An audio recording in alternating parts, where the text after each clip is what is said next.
Hello, welcome to WoFoy TV. Thank you for stopping by my channel to watch my videos. If you're new to my channel, please hit the subscribe button right there.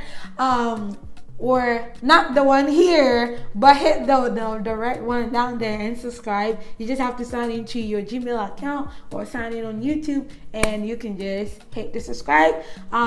If you've been coming to my channel and you have never subscribed, please subscribe so you don't miss any of my wonderful videos, because I talk about a variety of topics. It's not just immigrant visas with DV lottery, merit visas and all that, but I talk about non-immigrant visa too, and that's today what I'm going to talk about. One of the top reasons why people get denied non-immigrant visa. All right. So what is non-immigrant visa? Non-immigrant visas are visas that just gives you temporary stay to the United States. Temporary stay. Basically, that's the basic explanation for that temporary stay. So the temporary stay could be 5 years, all right? Because if you're a student, your visa is a non-immigrant visa. But if you're here for, let's say, your PhD, and if your PhD say is 5 years, you're here for 5 years, but it's temporary because you cannot live here permanently. If you're coming for a visit, say 2 months or 3 months, that's a temporary visa. If you're here because your job transfer you here, it's a temporary visa. So there's so many temporary visas that people use to come to the United States, whether they be like a short-term temporary or a little longer-term temporary visa. And with those visas, you don't get a green card. You're here on the temporary visit, unless there's like another route that you have to go through to get a green card. But temporary visas, you are just here on a temporary visa. All right.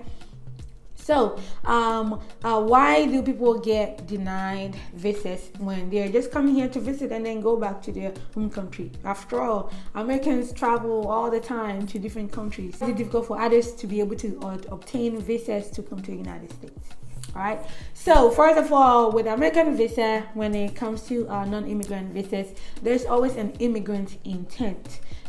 What does that mean? Immigrant, as used in immigration, means that moving to permanently stay in a place. All right. So when you're coming for a visit, the American government just assumes that you're coming to stay. You are not going back to your home country.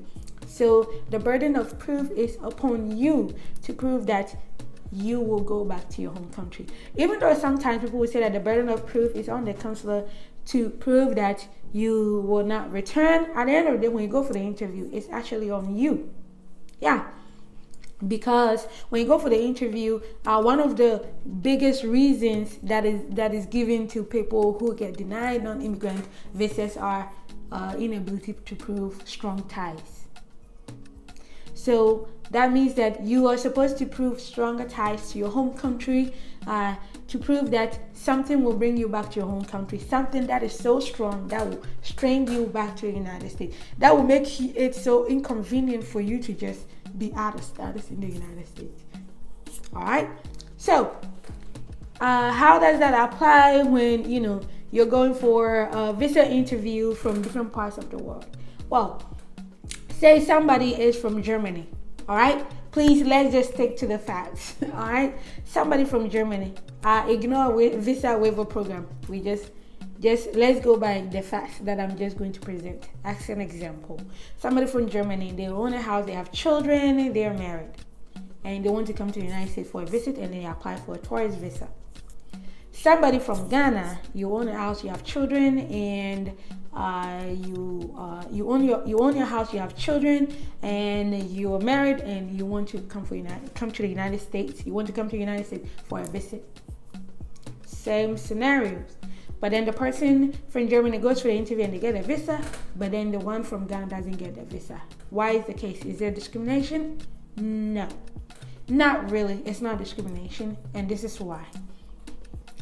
When it comes to, even though you have the same evidence for both parties from different parts of the world, their relevance to their culture, to the place that they come from, completely different.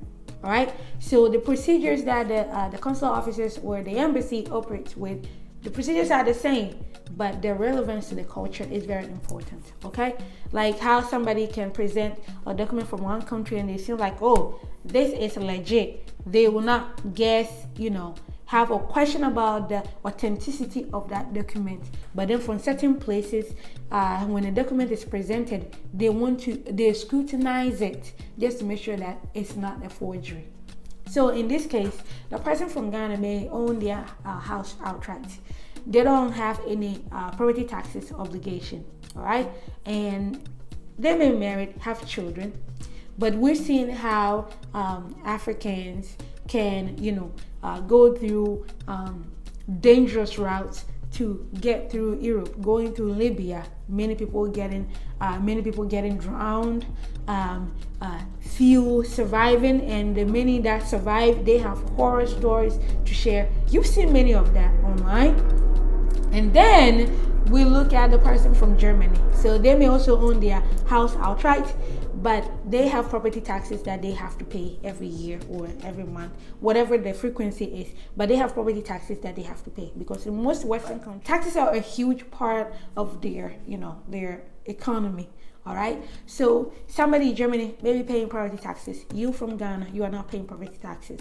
So if I own a property in Germany and then I just come to the United States and then be out of status looking for any menial job to do or low skill job to do, it doesn't make sense. It will be inconvenient for me because I need to make money to go pay for my property taxes. And whilst you are, laying low, trying to, survive in America out of status, you're not getting a better job. So how do you make money to just send it back to Germany to pay for your property taxes? It's inconvenient. So that is your property in Germany, a stronger tie. The other item to consider will be the children.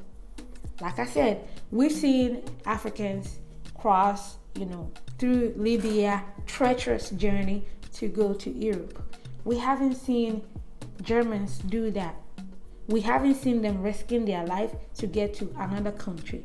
So that means that you are willing, even though you have children, even though you're married, you are willing to risk them, abandon them to, seek greener pasture somewhere else. But we haven't seen Germans do that. So you can say that I have children, I am married. It's not as powerful as somebody in Germany, because we don't see Germans abandoning their children to go to other places to seek greener pastures.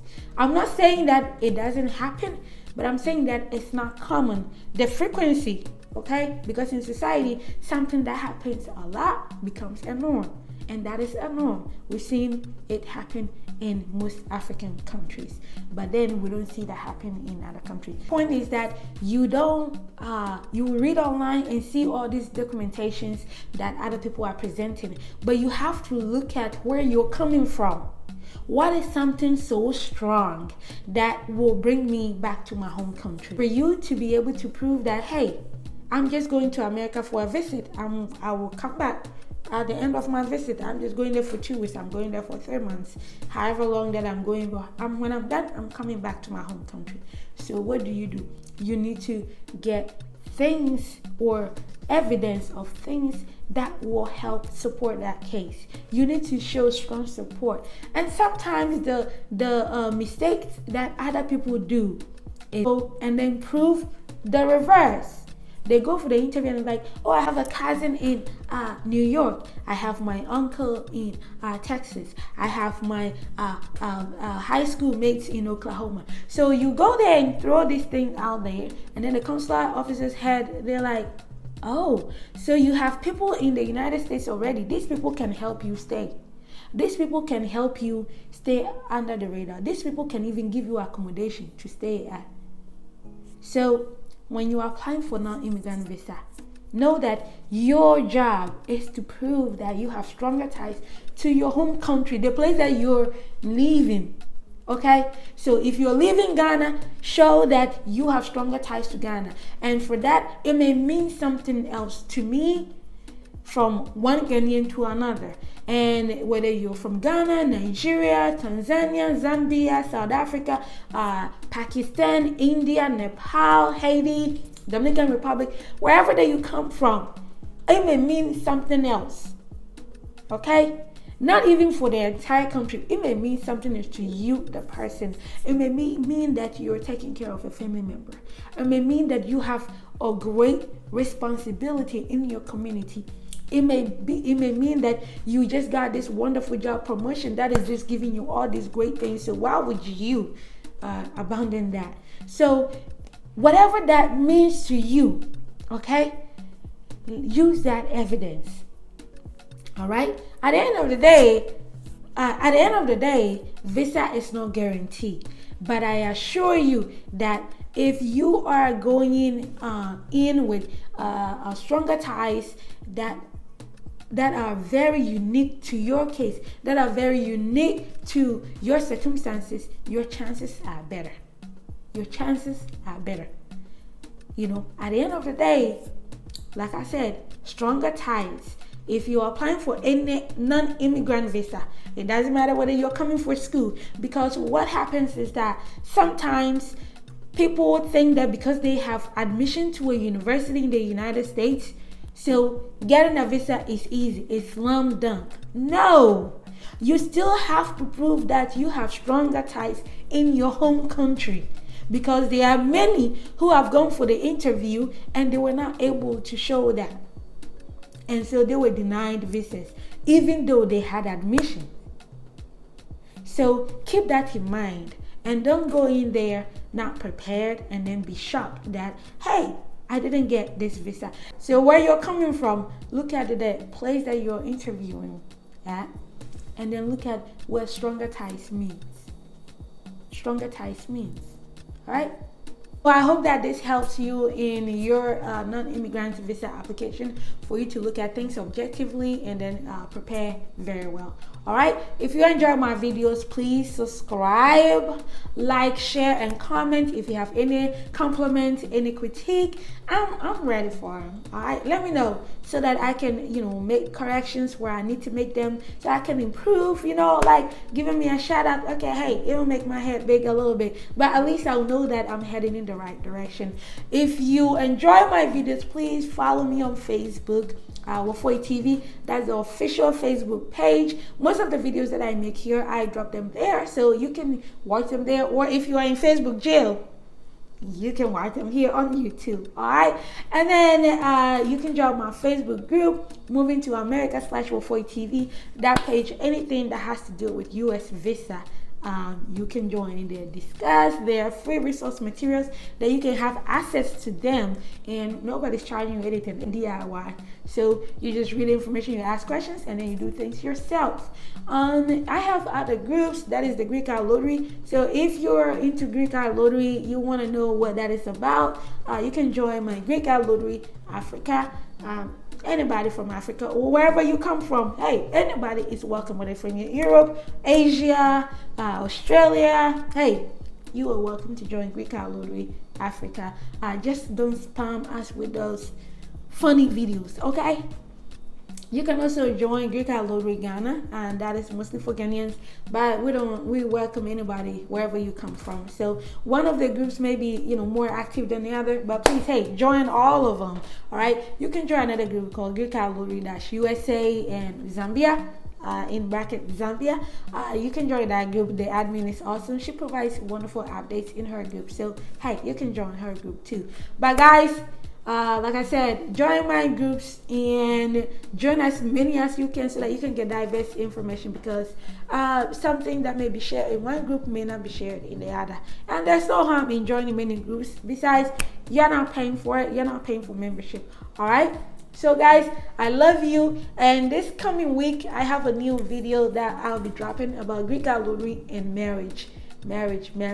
You getting married right after winning the Green Card Lottery, how that can impact you getting your visa. All right, so I love you guys, and I'll see you on my next video. Bye bye.